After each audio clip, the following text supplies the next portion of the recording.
پاکستان میں تضادات اور سیاسی مہازارائی کم نہیں ہو رہی بلکہ ہر سطح پہ بڑھ رہی ہے۔ اس لیے خبروں میں منفی شہ سرخیوں کی ریل پیل ہے۔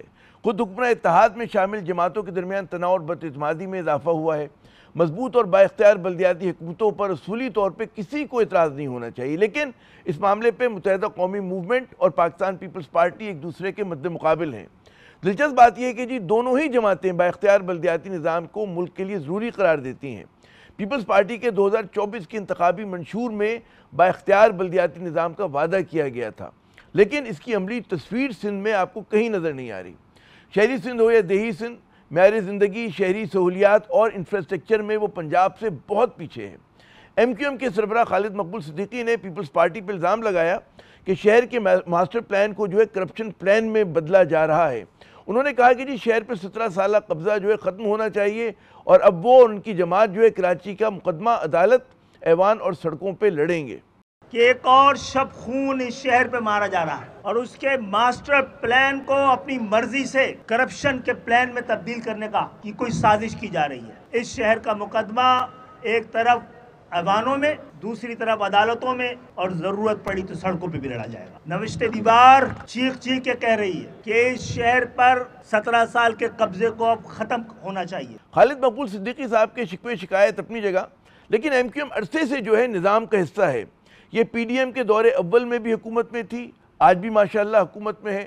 جائز سوال تو یہ بنتا ہے کہ جی اسے شہری سندھ کا دکھ وقفے سے یاد آتا ہے، یعنی کہ یہ جماعت تسلسل کے ساتھ اور مؤثر طریقے سے کراچی یا شہری سندھ کا مقدمہ نہیں لڑ رہی یا لڑ پا رہی، اور اب جبکہ 28ویں ترمیم کا شور ہے تو قوی اشارے کہ جی این ایف سی اور با اختیار بلدیاتی حکومتوں کے حوالے سے جو مضبوط مرکز کے حامی ہیں شاید وہ اپنی من کی مراد پا لیں۔ پیپلز پارٹی اس لہر کے ساتھ جاتی ہے یا اس کا رخ موڑ دیتی ہے، یہ بھی دیکھنا ہے۔ لیکن ایک بات ہے کہ جی پیپلز پارٹی اور ایم کیو ایم کے درمیان مہازارائی بڑھنے کے امکانات ہیں۔ شہری اور دیہی سندھ کے باسیوں کو بس یہ یاد رکھنا ہے کہ یہ جو مسئلہ ہے یہ لسانی مسئلہ نہیں ہے، یہ ایک انتظامی مسئلہ ہے۔ شہر کراچی اگر پاکستان کے دیگر تمام بڑے شہروں سے انفراسٹرکچر میں اور شہری سہولتوں کے حوالے سے پیچھے ہے تو اس کی تکلیف کراچی میں رہنے والا ہر شہری بھگتتا ہے، چاہے وہ کوئی بھی زبان بولتا ہو۔ مسائل میں گھرے خیبر پختونخوا کی اگر اب ہم بات کریں تو اس کے وزیر اعلیٰ سہیل آفریدی صاحب کو الیکشن کمیشن آف پاکستان نے انتخابی ضابطۂ اخلاق کی خلاف ورزی پر نوٹس بھیج کر جمعے کے روز طلب کر لیا ہے۔ سہیل آفریدی پر الزام ہے کہ جی انہوں نے حویلیاں جلسے میں انتظامیہ، پولیس اور الیکشن کمیشن کے عملے کو دھمکیاں دیں۔ این18 ہری پور کی نشست پہ ضمنی انتخاب پی ٹی آئی کے رہنما اور قومی اسمبلی میں اس زمانے کے قائد حزب اختلاف عمر ایوب کی نااہلی کے نتیجے میں 23 نومبر کو ہونا ہے۔ الیکشن کمیشن نے اسٹیج پر عمر ایوب کی موجودگی کا بھی نوٹس لیا کیونکہ ان کو مفروض قرار دیا گیا ہے، اور ان کی اہلیہ اور پی ٹی آئی کی حمایت یافتہ آزاد امیدوار ہیں یعنی کہ شہناز صاحبہ، ان کو بھی کل الیکشن کمیشن میں طلب کر لیا گیا ہے۔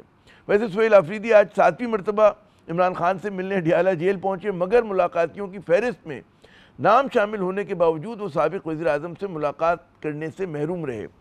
دھاگل ناکے پہ صحافیوں سے بات کرتے ہوئے وزیر اعلیٰ نے کہا کہ وہ صوبے کے ایگزیکٹو ہیں، لیکن اس کے باوجود ان کا پاسپورٹ بلیک لسٹ میں ڈال دیا گیا ہے۔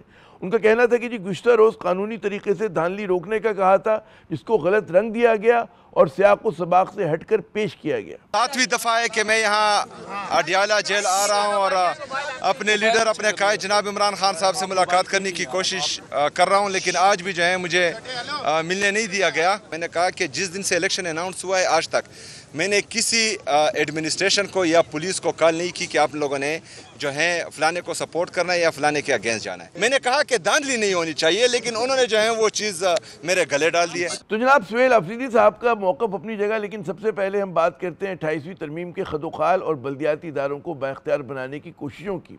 ہمارے ساتھ موجود ہیں متحدہ قومی موومنٹ پاکستان کے سینئر رہنما اور وفاقی وزیر صحت محترم مصطفیٰ کمال صاحب۔ بہت بہت شکریہ مصطفیٰ صاحب اپنا قیمتی وقت دینے کا۔ سب سے پہلے آسان سوال سے بات شروع کرتے ہیں کہ 28ویں ترمیم کی باز گشت ہے، کچھ اس کے خد و خال پہ ایک تو روشنی ڈالیں، پھر دوسری بات یہ کہ 12 صوبوں کی بات ہو رہی ہے کہ آپ کی جماعت اس کی حمایت کرے گی جناب؟ دیکھیے 28ویں ترمیم تو جو 27ویں ترمیم میں چیزیں رہ گئی ہیں یقیناً اس کو 28ویں ترمیم میں آنا ہے، کیونکہ اس چیزیں جو رہ گئی ہیں وہ لازم و ملزوم ہے اس ملک کے لیے۔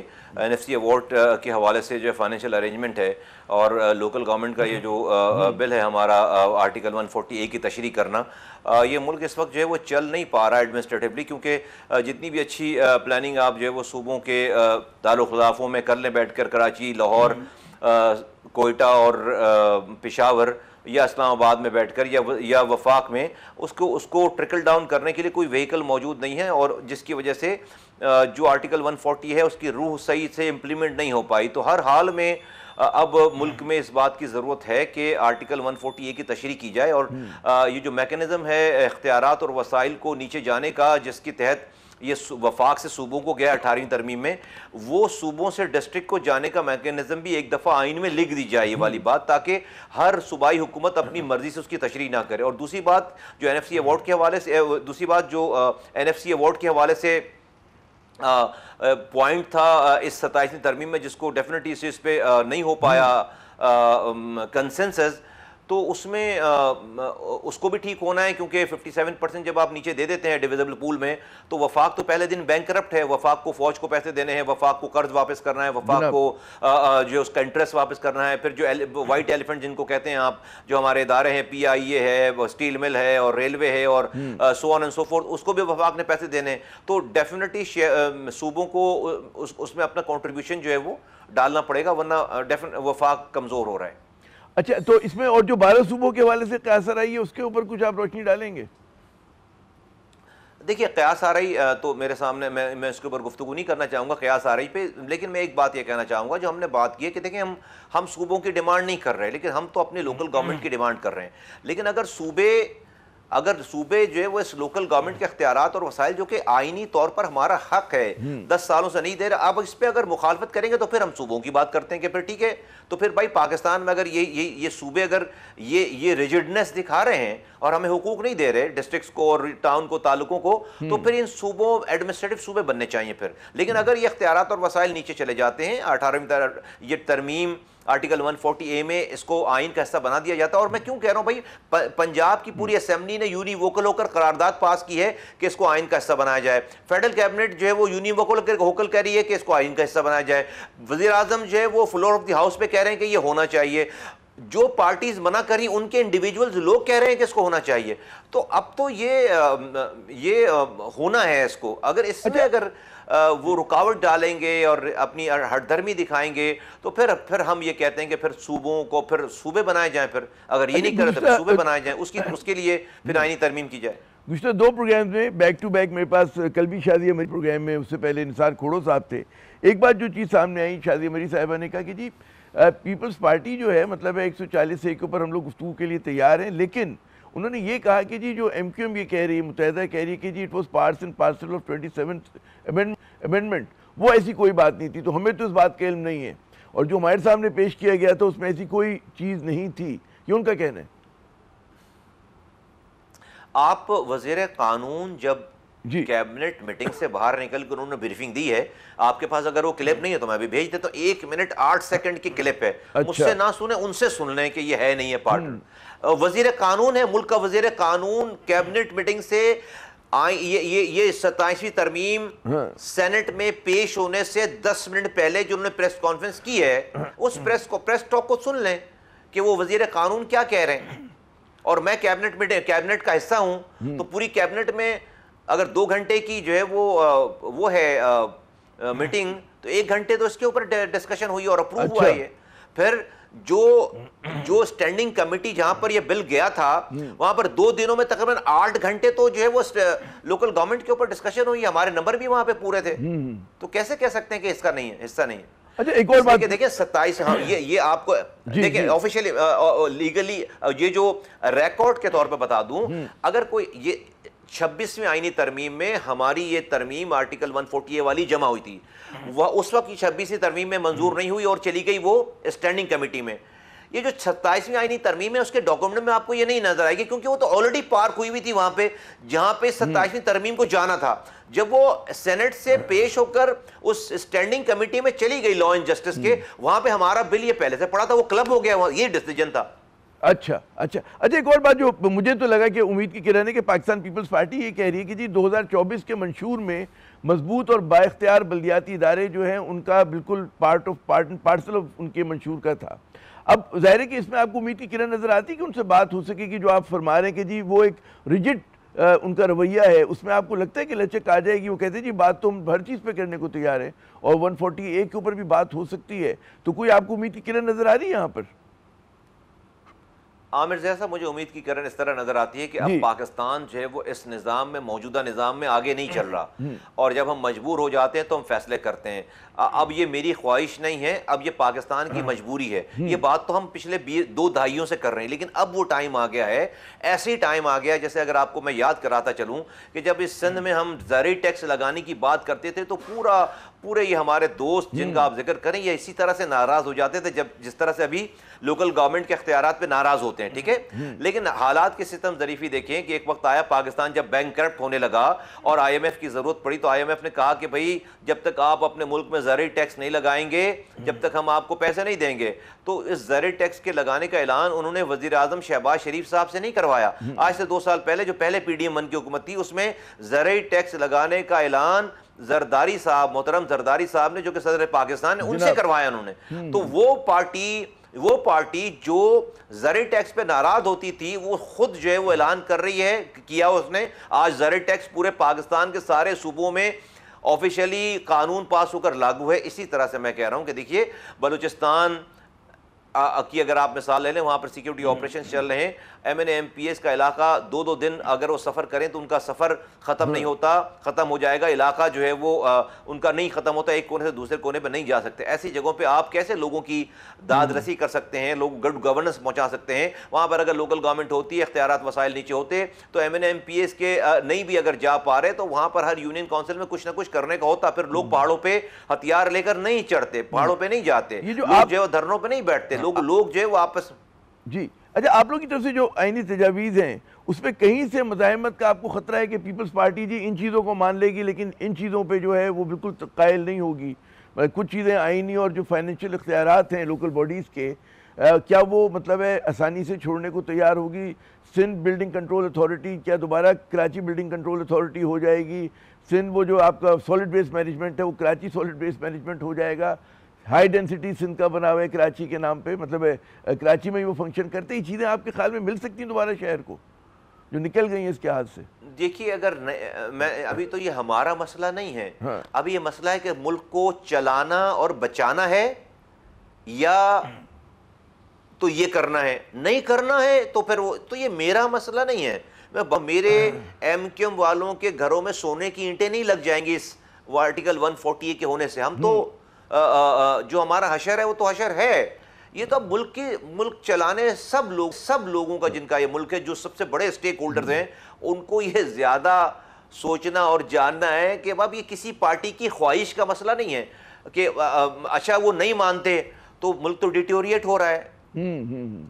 اچھا ایک اور نثار کھوڑا صاحب بھی میرے پروگرام میں تشریف لائے تھے، پرسوں کی بات ہے. انہوں نے کہا جی جتنے بھی ہم لوگوں نے بلدیاتی ریفارمز کیے وہ MQM سے پوچھ کر ان کے ساتھ مشاورت سے کیے. مجھے یاد ہے 2013 کا جو SLG آیا تھا تو اس میں MQM بالکل ساتھ تھی، اور بھی بعد میں جو پھر ترامیم ہوئی. تو ایک وقت تھا کہ آپ لوگ بڑا کہ ہم آہنگ ہو کے کام کیا کرتے تھے. دوبارہ امکان ہوگا؟ دیکھیں ہم تو ہر وقت بات کرنے کے لیے تیار ہیں نا. ہمارے وہی کہہ رہے کہ جو بھی ابھی کا قانون ہے اس میں MQM کا بھی مشاورت شامل ہے، یہ ان کا کہنا ہے. نہیں بالکل اگر ایسا نہیں بالکل غلط بیانی کر رہے ہیں وہ. اگر ایسا ہوتا تو MQM تو اس قانون کے خلاف سپریم کورٹ میں گئی ہے. 2022 میں justice Gulzar chief justice of Pakistan نے کوئی 8 پیجز کا پورا ایک فیصلہ دیا ہے اس آئینی ترمیم کی تشریح کے حوالے سے، اور سندھ حکومت کو یہ احکامات دیے ہیں کہ آپ اپنی قانون سازی ان فیصلوں کے مطابق کریں. تو اگر ہم اس قانون کے بنانے میں نہیں، بھائی اگر وہ ہمیں کوئی ڈرافٹ بھیج دیتے ہیں اور ہمارے پروپوزل کو ایکسیپٹ نہیں کرتے، یہ مشاورت تھوڑی ہوتی ہے. مشاورت ہوتی ہے کہ بھئی آپ لاجیکل بات کو سمجھیں، جانیں، اس کو ایکسیپٹ کریں. یہ بالکل غلط بات، کوئی ہم سے مشاورت نہیں کی انہوں نے. 2013 کا تو مجھے یاد ہے، اس میں تو آپ لوگ اتحادی تھے جب ہوا تھا SLGA ہوا، تو اس کے بعد دیکھیں 2013 کے ہم تو 2013 کے یہ تو 2000 آج جو سندھ لوکل گورنمنٹ آرڈیننس ہے یہ تو 2013 کا نہیں ہے نا, یہ تو 2020-21 کا ہے. جی جی جی, اس کے بعد مزید ہوا, اس میں آپ کی مشاورت نہیں تھی.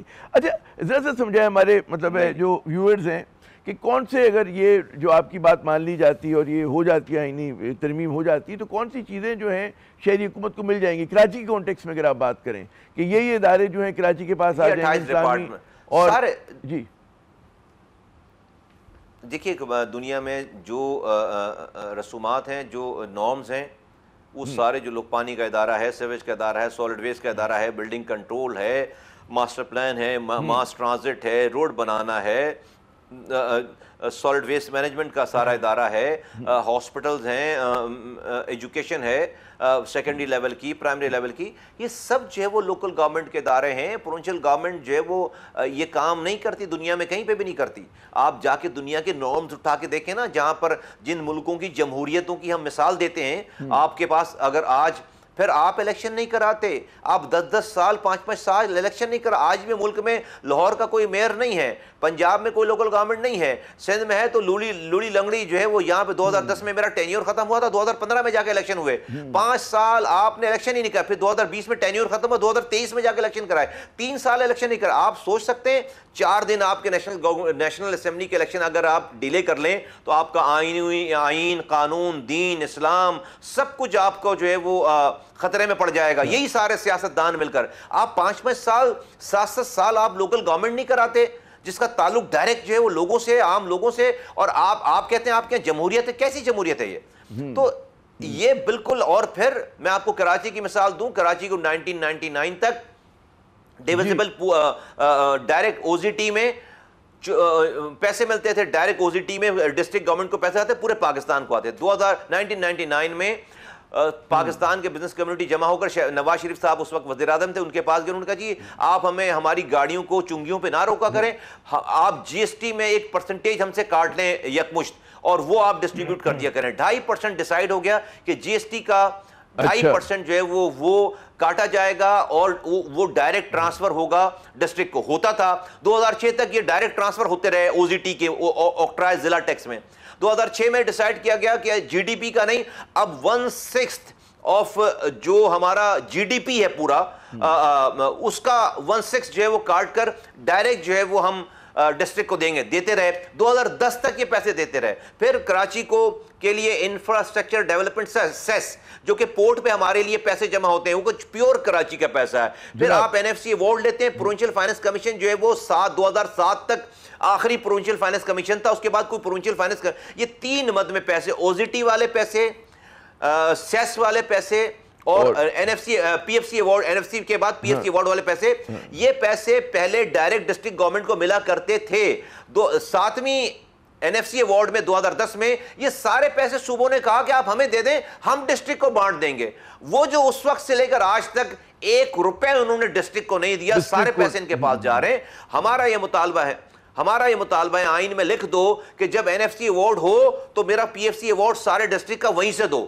آئین میں لکھ دو کہ جو سیس کے پیسے ہیں وہ ہمیں دو. آئین میں لکھ دو کہ جب جو ہے وہ آکٹرائز ضلع ٹیکس میں جو پیسے آپ کو جا رہے ہیں, وہ پیسے جو ہے وہ 1/6 جو ہے وہ آپ ڈائریکٹ ڈسٹرکٹ کو بانٹیں, اور جو ڈپارٹمنٹ ہیں لوکل گورنمنٹ کے یہ آئین میں لکھ دیے جائیں. اور پھر یہ لکھ دیا جائے کہ یہاں پر ڈسٹرکٹ کیڈر ہوگا. پھر یہ لکھ دیا جائے کہ الیکشن ٹینیور ختم ہونے کے 90 دن کے اندر اندر الیکشن ہوں گے. یہ آئین میں لکھ دی جائے. یہ باتیں نہیں لکھی ہوئی, جب بھی ہر وزیر اعلیٰ اپنی مرضی سے اس کی تشریح کرتا ہے. اچھا, ایک بڑا میرا آخری سوال آپ سے ذرا سا ہٹ کر ہے. میں پڑھا تھا کہ جی پبلک اکاؤنٹس کمیٹی ہے سندھ کی, اس نے جو ہے کراچی کو یہ کہا کہ جی اوپن میرٹ کرے, وہاں پہ جو پہلے کراچی, سندھ اور پاکستان کا کوٹا تھا وہ نہیں ہوگا. اور اس سے مطلب ہے آپ کو, انہوں نے کہا جی کوٹا سسٹم نہیں ہونا چاہیے, Karachi is part of Sindh, تو اس کا اور ظاہر ہے بھی.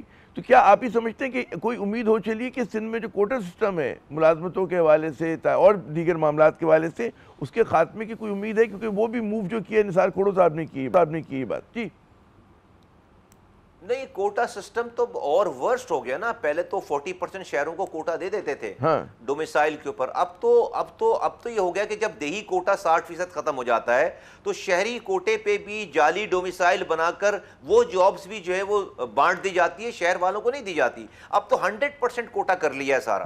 تو یہ تو اب تو یہ پچھلے 17 سالوں سے تو اگر یہ جو اللہ معاف کرے جو غدر مچی ہوئی ہے، یہ جو کراچی یونیورسٹی کے ساتھ کہہ رہے ہیں کہ جی وہ KSP جو ہے ختم کر دیں گے آنے والے دنوں میں، یہ ان کو تاکید کی گئی اور ایک ہی مطلب میرٹ کے اوپر ہوگا، سندھ میرٹ کے اوپر ہوگا، تو اس میں تو ایک خوشائند بات ہے نا کہ I don't know the detail but definitely ہم جو ہے وہ ابھی تک تو ہم نے میرٹ والی کوئی بات دیکھی نہیں ہے پروونشل گورنمنٹ میں، تو مجھے کیسے ہو سکتا ہے کہ وہ جو کچھ کر رہے ہیں اس کے بعد یہاں پر میرٹ کر رہے ہیں، مجھے کوئی ایسے ایکشن نظر نہیں آئے۔ چلیں، بہت بہت شکریہ مصطفیٰ کمال صاحب، آپ نے اپنا قیمتی وقت دیا۔ ناظرین، آپ نے گفتگو سنی، صاحب کی وفاقی وزیر ہیں، متحدہ قومی موومنٹ پاکستان کے سینئر رہنما ہیں، اور جناب ان کو امید یہی ہے کہ یہ جو 28ویں ترمیم آئے گی تو اس میں 140A یعنی کہ جو بلدیات سے کنسرن معاملات ہیں وہ جو ہیں کچھ حل ہو جائیں گے ان کی مرضی کے مطابق۔ یہاں پہ ایک مختصر سا وقفہ لیتے ہیں، ہمارے ساتھ رہیے گا۔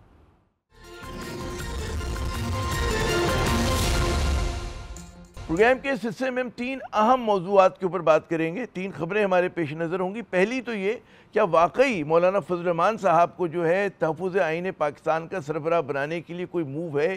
کیا واقعی تحریک انصاف، JUIF اور تحریک تحفظ آئین پاکستان کی دیگر جماعتوں میں اس معاملے پہ کوئی رابطے ہوئے ہیں؟ یقیناً اپنے شرکائے گفتگو سے ہم یہ جو ہے سوال کریں گے، بڑا اہم سوال ہے۔ پھر اس کے علاوہ وزیر قانون جو ہیں اعظم نذیر تارڑ صاحب، انہوں نے فرمایا کہ جی پارلیمان نے جو بھی قانون سازی کر دی ہے اس کو کسی عدالت میں چیلنج نہیں کیا جا سکتا۔ کیا واقعی یہ صورتحال ہے؟ کیونکہ ہم نے تو یہ سنا ہے کہ آئین سازی صرف وہ ہو سکتی جو آئین کی روح سے مطابقت رکھتی ہو، اگر اس کے منافی کی جائے گی، کوئی ایسی قانون سازی ہوگی کہ جس میں آپ آئین کے جو بیسک اسپرٹ ہے اس کو وائلیٹ کر رہے ہوں تو اس کو چیلنج کیا جا سکتا ہے۔ یقیناً اس پہ بھی بات کریں گے۔ اور تیسرا اہم جو ہے موضوع وہ یہ کہ جی الیکشن کمیشن آف پاکستان نے خیبر پختونخوا کے وزیر اعلیٰ سہیل آفریدی صاحب کو ایک نوٹس دیا ہے، اس میں ان پہ الزام لگایا کہ جی انہوں نے جو ہے الیکشن ضوابط کی جو ہے خلاف ورزی کی ہے اور ایسی غیر ذمہ دارانہ باتیں کی ہیں کہ جس سے جو ہے بائی الیکشن جو ہو رہے ہیں ان کے صوبے میں ان کا انعقاد جو ہے خطرے میں پڑ جاتا ہے۔ ان تینوں موضوعات پہ بات کریں گے۔ ہمارے ساتھ پہلے مہمان موجود ہیں سینیٹر ہمایوں محمد صاحب، تحریک انصاف کے سینئر رہنما ہیں۔ بہت بہت شکریہ ہمایوں صاحب اپنا قیمتی وقت دینے کا، اور ہمیں ابھی تھوڑی دیر میں کامران مرتضیٰ صاحب جمعیت علماء اسلام کے سینیٹر ہیں، سینئر رہنما ہیں، وہ بھی جوائن کریں گے۔ تو ہمایوں صاحب سب سے پہلے تو یہ بتائیے، کیا واقعی یہ خبر میں کوئی صداقت ہے کہ جو تحریک آئین تحفظ پاکستان ہے اس کا جو سربراہ ہے وہ مولانا صاحب کو بنانے کی کوئی ایسی موو ہوئی ہے، کسی سطح پہ رابطے ہوئے ہیں؟ کیا خبر ہے آپ کے پاس؟ بسم اللہ الرحمن الرحیم، یکا نعبد و یکا نستعین۔ دیکھیں جی، ابھی اس وقت تک مجھے علم نہیں ہے اس کے ڈیسیجن کے بارے میں کہ اس طرح کا کچھ ہے یا نہیں ہے۔ اگر یہ کوئی بات ہو رہی ہوگی تو اس وقت کلوز ڈورز میں ہو رہی ہوگی، جس کا ابھی تک پتہ نہیں۔ جب تک یہ چیز فائنل نہیں ہو جائے گی اس وقت تک پتہ نہیں چلے گی۔ جب فائنل ہو جائے گی تو پتہ چلے گی کہ مولانا فضل الرحمان کو کر رہے یا نہیں کر رہے۔ لیکن یہ جو بھی ہوگا یہ ایک باہمی مشاورت کے بعد ہوگا، جس میں ساری اپوزیشن پارٹی بالخصوص پاکستان تحریک انصاف، JUI اور جو ہمارے باقی الائز ہیں ان کو سارے ملا کے جو تحریک تحفظ پاکستان آئین پاکستان کے پلیٹ فارم سے ہوگا، اب اس کو موسٹ پروبلی میرا بھی یہی خیال ہوگا کہ اگر کریں گے تو ہیڈ پھر ان کو کریں گے، یہ مولانا فضل الرحمان کو شاید کریں۔ تو اس کے بعد اگر کیا ہوتا ہے، کیا ڈیسیجن ہوتے ہیں، اس کا اس وقت تک کچھ علم نہیں ہے مجھے۔ مجھے اندازہ اگر آپ مجھ سے پوچھیں گے تو جتنا میں اچھا صاحب کو میرے ان سے بہت زیادہ بات چیت نہیں ہے، تھوڑی سی بات چیت ہوئی ہے، لیکن میں یہ سمجھتا ہوں کہ یہ ہو سکتا ہے کہ آئیڈیا انہی کا ہو۔ اچھا، میں ایک اور موضوع پہ چاہوں گا آپ کومنٹ کریں کہ وزیر قانون تارڑ صاحب نے فرمایا کہ جی جو بھی مطلب ہے لا میکنگ ہو رہی ہے پارلیمان سے اس کو عدالت میں چیلنج نہیں کیا جا سکتا۔ کیا آپ سمجھتے ہیں کہ یہ جو ان کا بیان ہے مطلب ہے کس حد تک جو ہے درست ہے؟ کیونکہ بعض لوگ کہتے ہیں کہ جی آئین کی اسپرٹ کے خلاف اگر قانون سازی ہو تو چیلنج ہو سکتی ہے۔ اس میں ایک آرٹیکل 248 اور 243 کے اندر 2 شکے ہیں جو جس میں آپ نے ایک استثناء دیا ہوا ہے فار لائف۔ یہ جو ہے نا یہ قرآن اور سنت اس کے خلاف ہے، آرٹیکل 1 کے خلاف ہے۔ اب اگر کوئی چیز آرٹیکل 1 کی روح کے خلاف ہو، the question is can it be challenged yes or no۔ میرا خیال یہ ہے کہ یہ بیسک فنڈامنٹل پرنسپل ہے آف میکنگ این آئین کہ وہ قرآن کے خلاف اور سنت کے خلاف نہیں جا سکتا۔ بہت بہت شکریہ ہمایوں صاحب، آپ نے اپنا قیمتی وقت دیا۔ ناظرین، ہم بڑھتے ہیں اپنے اگلے مہمان کی جانب۔ ہمارے ساتھ موجود ہیں کامران مرتضیٰ صاحب، جمعیت علماء اسلام کے سینیٹر ہیں، سینئر رہنما ہیں۔ بہت بہت شکریہ کامران صاحب اپنا قیمتی وقت دینے کا۔ خبر گرم ہے کہ جناب جمعیت علماء اسلام کی جو سربراہ ہیں مولانا فضل الرحمان صاحب، ان کو جو ہے